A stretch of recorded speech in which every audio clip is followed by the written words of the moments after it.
If I'm giving a tier A client something and, I'm doing all the innovation, all the vavavoom, the guy is impressed, he wants to pay. But you see all that solution, it might also be important to him because his business is at a point where it needs that innovation. But I might be talking to a tier 3 client who does not need that much innovation in his business. So if that product I designed for the tier 1 customer is what I'm designing for the tier 3, there's a problem. It cannot pay me.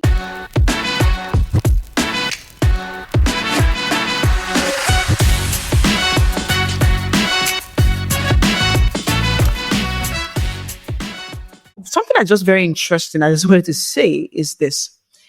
The thing about enterprise is that you never know the entirety of what is possible. How do I mean? And also, not just the entirety of what is possible, you also don't even, sometimes you even think you've articulated your risks, right? But there's some risks you can and could never account for. COVID is one of such risks. I think now we can talk about things like COVID in the future for planning, but at the time, nobody would have believed that the time would come, we'll all be wearing our masks. I'm sure if we show our children, and grandkids, another 20 years or 10 years down the line, they'll be like, what are you guys talking about? Like, you mean you guys are, they won't even, they just sound like, what do you mean? So, COVID, for example, no matter how much great plans we thought we had, COVID crashed everything. I was listening to another person some days ago, someone who currently is in the sector, a company, that does Dryva resourcing, and he was sharing, and it just sounded very familiar. He said, our business went to zero, and that's exactly what happened, because what happened, COVID happened, people didn't want proximity, though everybody became, I don't want anybody close to me. We almost became xenophobic, right? So my point is this. So you can do all of the planning. You need to also ask yourself, what are the risks? Do you have the risks covered? Are you able to cover those risks, for example? So back to what we were looking at the time. One, of course, was the demand. What's the problem, first and foremost? Now, the other question, I remember back in business school, something we used to talk about was willingness to pay. So you can say that there's a problem, right? But is the consumer willing to pay? So people can have problems and they're not willing to pay. They are fine to manage. So the question is, exactly. So it's a problem. Yes. How big is the problem? How many people have this problem? That's what you have to think about. Is there a problem? Okay, yes, there's a problem. Is it a perceived problem? Is it an actual problem? Is it a solution? Is it something we would die to have? Or is it a nice to have? There are two different things. There's a die to have solution. There's a nice to have solution. If you have a die to have solution, they will rush you, right? If you have a nice to have solution, they won't think about it. So is it a die to have or a nice to have solution? And then what is the consumer pain point? What are the pain points, right? And even when you also map out the consumer pain points, it also helps in your product design. Okay, so this is like the consumer journey. These are the pain points that they have along these lines, and then we can solve for it. And even when you're solving, the question is, how big is that pain point? Because there are pain points that are so small and negligible. There are pain points that are huge. And how do you define a huge pain point? How many people are articulating that as the pain point? So how big is the market? So you don't want to play in something where only 10 people want to buy. Of course, there are certain situations where 10 people make sense. When you're playing in the B2B space, for example, B2B, 10 companies is a lot. If there are major companies, 10 is a lot. But when you're talking B2C, that's business to consumer, then you're talking actual scale, outright scale. So what is this? How big is that market? How big is that demand or need? So for me, those are the things that are very, very, they may sound very simplistic, but they are fundamental as you can think when it comes to trying to set up a business or design a product or sell to a consumer. So once you've defined that, okay, fine, there's a massive size. The question is, what value can we create? How much can we charge for it? If it's a product, how much can we charge for it? If it's a service, how much can we charge for it? The other question you ask is, what's the cost to serve? So can we charge for this product or service at a profit? Or is this something that we can't charge for profitably? The other question you ask yourself is, who is solving it for the customer today? Because if people are already solving it and they're okay with it, then what exactly would then be your value proposition? Then you also talk about value proposition. So what is our value proposition? Why should, even today as Dryva, we keep asking ourselves that question, why should customers buy from us? Why shouldn't they go to company X or company Y? So what is the unique value proposition that we have? Do we solve this problem? Yes, this is the problem. Are we solving it in a very unique way? And not just unique, because it's not enough. Innovation is beautiful and brilliant, but innovation is just what it is until customers and consumers can pay for it. So if your customer is not ready to pay for your innovation, they're just wasting your time and money and investor resources. So you ask yourself, are the customers willing to pay? How much are they willing to pay? And like we used to say, willingness to pay must be very high. This is the value, then this is the willingness to pay. Your willingness to pay must be so high that customers see the value in it. If your willingness to pay is low, then you're wasting your time. It's a very nice. Are they willing to pay? If the willingness to pay is low, there's no point. It means that I might even like your solution, but am I willing to pay? The other thing is, why should I pay for it? The other thing also is even the affordability. So this solution or this product, okay, what price point am I putting it at? Then there's also the market segmentation. Okay, who are those who will buy it? And not everybody will buy your product. If you're trying to sell to everybody, there's some products you can sell to almost everybody, So, but like air, if you could package air, you will sell it to everybody, right? But there's some products that you then need to tier the market. What's the customer or consumer segment? Which segment do I want to focus on? And then you also look at their affordability. What can they pay? So quite a lot of things, to be very honest, goes into it.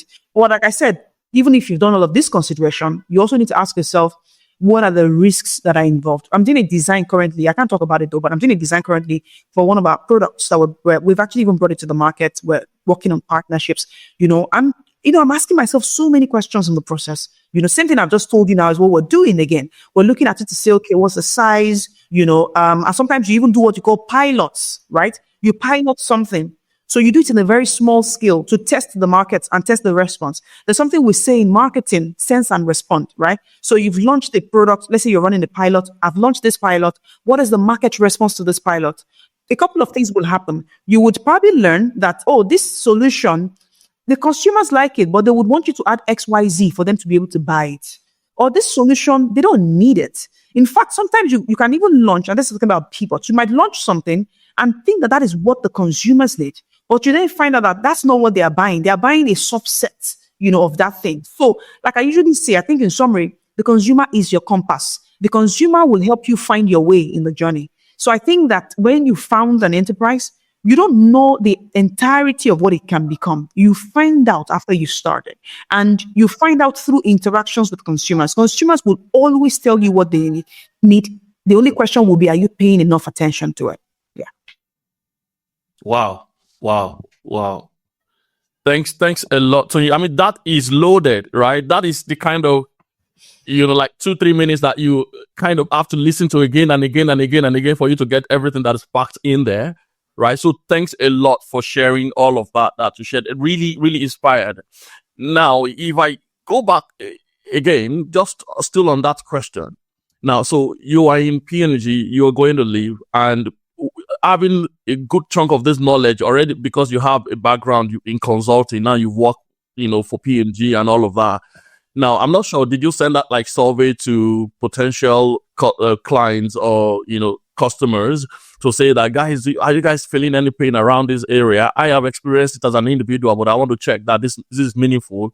Or did you just speak to some 1 or 2, 3, 4 colleagues out there to say, guys, I'm checking these out? What do you guys, or how did you go about that? Because I'm not sure if you put some huge budget behind market survey to understand. You might have done that, market research, sorry, you might have done that, but what exactly did you do? And if I don't have a huge budget to do a lot of market research, what can I do as an alternative, at least to give me a sense of what is out there? Okay, so I think the myth, and I call it a myth, people tend to think that market research has to be very big, has to be grandiose and large scale. I don't think that's correct. And look, a survey is a form of research. So if, for example, and I've seen surveys, you and I, everybody sees surveys from time to time, people who are trying to launch something and then they send it to an audience that they think maybe is a representative, of that market that they're trying to serve, right? Exactly. So, I mean, it's as simple as just sending out surveys to people. Of course, how you design that survey also matters for you to generate and glean insights, so sending surveys to a number of people who are potential users, right, is in itself a form of research. Let me go a bit back into, my brand days. So one of the things, and I think this is the beauty, of even FMCG, right? One of the things, and I keep saying consumer, I can't say it enough, Kunle. To be honest, like the consumer is at the center. I was thinking, just this morning I was meditating on something, I can't remember what it was. And I was saying, in that meditation, like, look, the consumer, when they say the customer is king, that thing is so true. Even your investor respects the customer, because the customer is the one that brings the money from the pockets to pay all of us. The customer pays our salaries, right? They pay for everything that we do. So the consumer has to be at the center, right? So what you do, for example, in a product, I'm talking the physical product. Somebody can say, oh, I have a physical product. How do I know whether this product works? Blah, blah, blah. What you simply need to do is, okay, why don't you meet people? You have different forms of research. There's focus groups discussion, where you put together a homogeneous group. Sometimes it could be heterogeneous depending on what you're looking for. But you put together a homogeneous group of people, you ask them questions, try to understand what they currently use. Are there limitations in what they currently use? How are they interacting with the product? How are they utilizing the product? How are they purchasing the product? How are they making purchase decisions? Where do they shop, for example? What do they look for in pricing? When they're at the shelf, how do they interact with the products on the shelf? And so many things. Even the brand color, the brand packs, or does design form a part of how you make a decision on, stuff like that. So you can do surveys, your typical surveys. And thanks to Google and other platforms, they love electronic surveys. You can send out to people, they respond. And the beauty of surveys also, depending on, that's why I said how you design a survey also matters for you to glean insights. If you design it in a way that allows you curate data from across a sector of people you've sent it to, you can actually now start to see the weight of the data. For example, data will show you that, maybe you were trying to test for X and 50% of people said it was important, another 50 said it was not important. That's a 50-50. If 100% say it's unimportant, and maybe that thing you thought that was the key value proposition you were trying to sell, you can already see that this thing, there might be a problem here, because the people you've brought together in that survey, there is sample. That's how research is done. It's a sample size. That's why it's called sample size. There is sample, a reflection of the wider market that you want to sell to. So that's one. Surveys, yeah. The other one, of course, I believe a lot in focus groups. Another thing, if it's a B2B business, for example, talk to actual businesses that you want to sell to. So who are the clients I want to sell to? This sector. Can you find the decision makers or the users? So in every organization, there's what we call the user team or the user organization. These are the people that actually, there are two kinds of people in companies, or even three.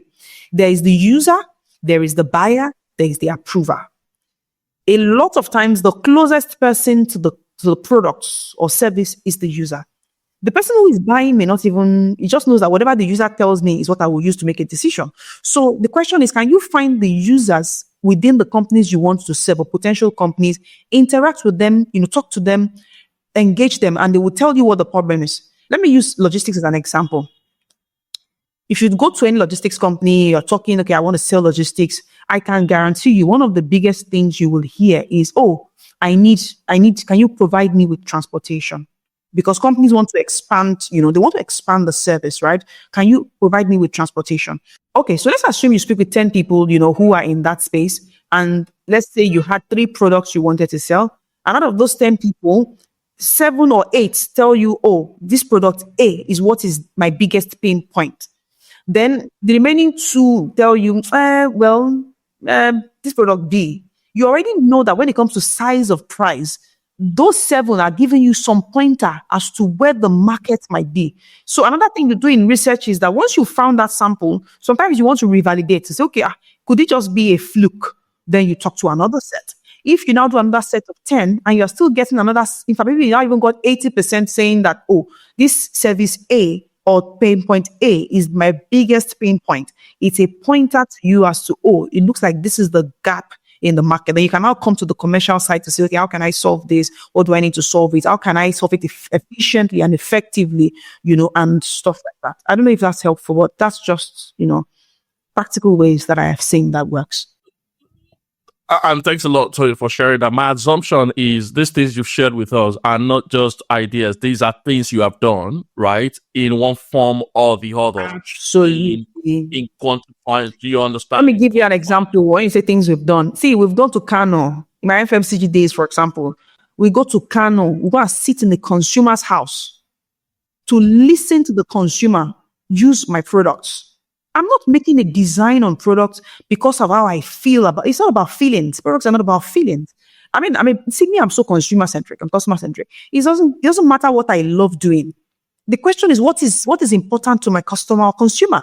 So we've gone to places like Kano, gone to Ibadan, gone to Kaduna, where I don't even understand their language. And we go in, we do consumer immersions, we sit down with them. Sometimes we do days, we do a week in a consumer location. We sit down, we look at their interaction with the product, we engage to them. And, it can be so detailed. I won't go into stuff, right? Like we try to see the heartbeat of the consumer. What is important to them?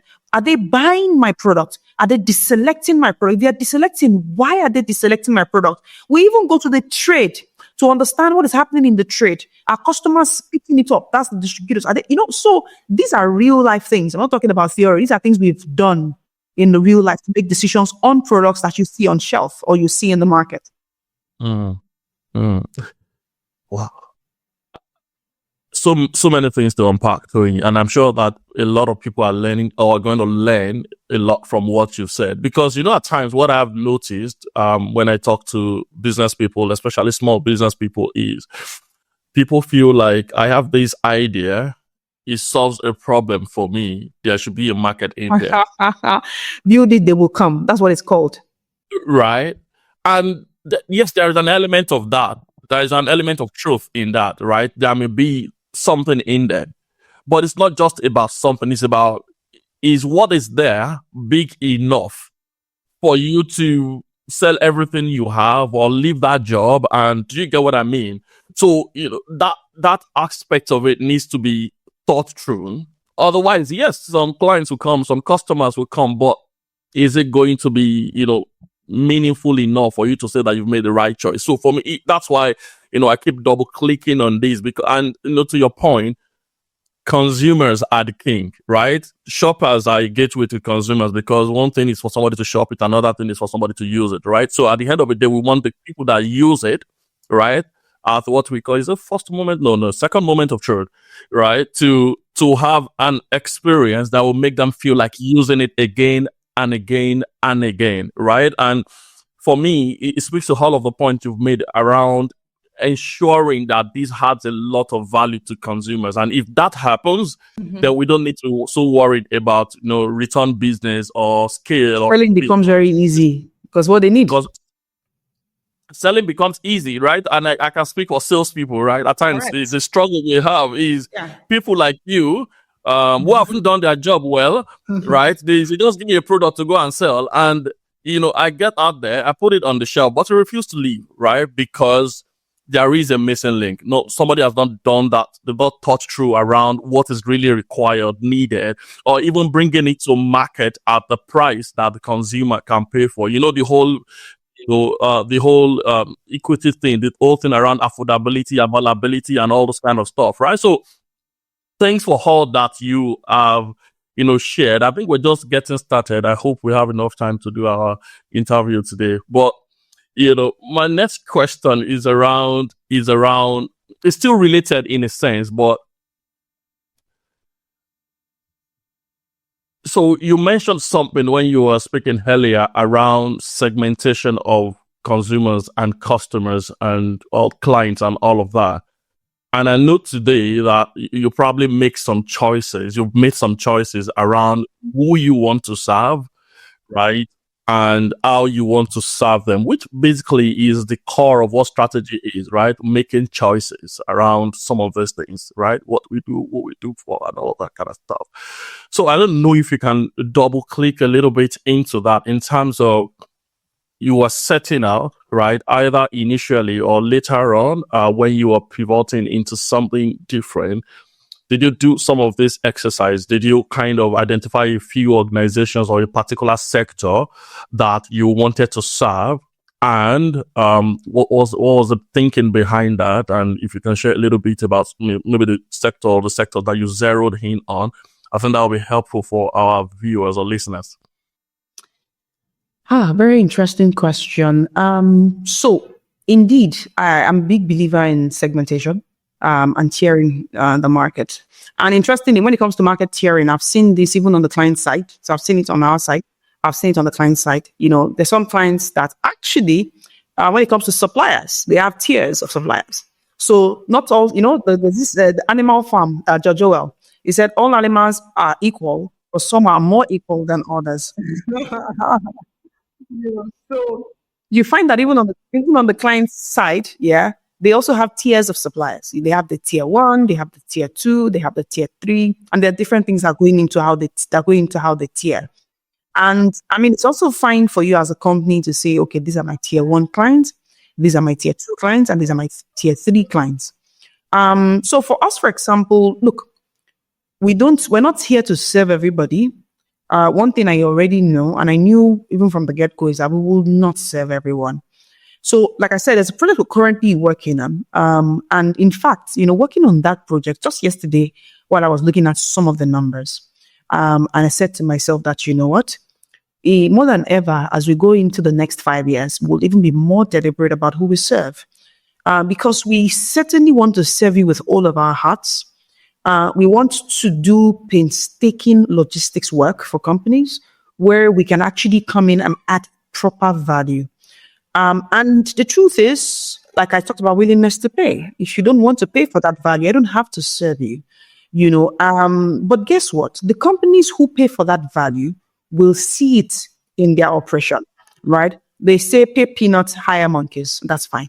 So you don't want to pay, it's okay. And you see, that's another thing you need to be fair about. The question is, why are they not paying? So is it maybe they don't see enough value? That's a possibility. Or there are other people who are willing to do it for less. And it's okay. I know the people that will do it. And, and I'm saying this because from where I sit today as a logistics executive, I see the entire market end to end, right? And in fact, this particular work I'm doing, I've even gone much deeper into the market, and I'm seeing better why we have the issues we have in Nigeria in logistics. And somebody has to solve it, no doubt. So for me, one of the things I'm committing myself to is, doing some of that work in terms of solution. I'm seeing why we're having the issues, why we're having some, I don't want to even talk about some of the issues we have in the sector, and so it's clear why you will have these issues. So, but the question is, these issues need to be fixed. If you want to run an efficient organization, a global company, you need to fix this problem. Even for you as a supply chain director, a supply chain leader, the question is, how big is the problem for you? Maybe it's not a big problem. So let me give you an example.